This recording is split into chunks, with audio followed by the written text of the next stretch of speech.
Tutorial kung paano nawala si kadaba sa may pader. So ngayon mga kadaba, mag-add new project na tayo mga kadaba. So eto na yung video na yung mga kadaba. Add na natin. And then pagka-add mga kadaba, siyempre dito mga kadaba, sa video ito mga kadaba, kunwari mga kadaba, mag-acting lang tayo dyan na kumakatok, tapos bigla kang mawawala. So ganun lang mga kadaba, yung actingan mga kadaba na gagawin yung mga kadaba. So dito mga kadaba, kailangan siyempre dito, meron kayong empty background. Ngayon, ang gagawin natin, mag-cut na tayo mga kadaba. Siyempre, i-touch yan, and then split, i-delete yung sonahan. So ngayon mga kadaba, kayo na ang bahala kung ilang segundo ang kukunin yung empty background. Kailangan kasi dito mga kadaba may empty background para mag-reflect siya doon sa video na gagawin niyo mga kadaba. Ngayon mga kadaba, dito tayo mag-cut kung saan papasok na si kadaba nyo. Touch, then siyempre split. And then, itong naka-highlight na puti mga kadaba, ang gagawin dyan, overlay yan mga kadaba, overlay. Ayan, pag naka-overlay na, i-touch lang yan mga kadaba, ilong press, then i-drag nyo lang paunahan. Ganyan lang mga kadaba. And then pagkatapos yung mga kadaba, ang gagawin natin dyan mga kadaba, tanggalin lang natin dyan mga kadaba, yung mga sobra-sobra. Dito tayo mag-split.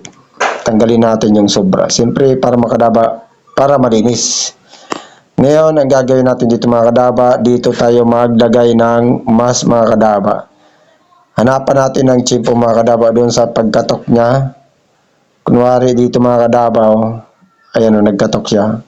Pagkatapos niya magkatok, kapag papasok na siya mga kadaba, ang gagawin niyo mga kadaba, dito na kayo mag-split. So dito, i-touch yan, then split. At pagkatapos mga kadaba, hanapin natin si mas. Napakadali lang dito mga kadaba, kahit grade 1, kayang-kaya ito mga kadaba, kaya nyo din to gawin mga kadaba. Kung gusto nyo yung mga ganitong content. Ayan, mas. Then, piliin yung horizontal. So, di ba? Ganyan ang resulta niya mga kadaba.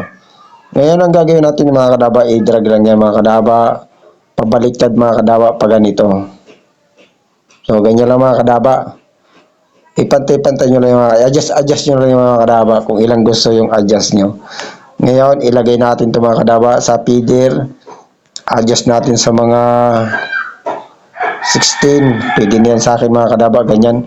Bahala na kayo mga kadaba kung ilang gusto yung adjust nyo na timing dyan sa horizontal na yan, sa mask na yan mga kadaba. I-check nyo lang, and then pagka-check, i-try natin i-play. Ayan, di ba nawala na siya mga kadaba, di ba napakalapit. So ganun lang mga kadaba ang tamang pag-edit mga kadaba. Kaya mga kadaba, ang gawin nyo lang, kailangan nyo mga kadaba naka-high, and then dapat naka 1080p para malinaw siyempre mga kadaba. Ganun lang mga kadaba, then pakipalo na lang and pakishare kung may natutunan ka sa video ito.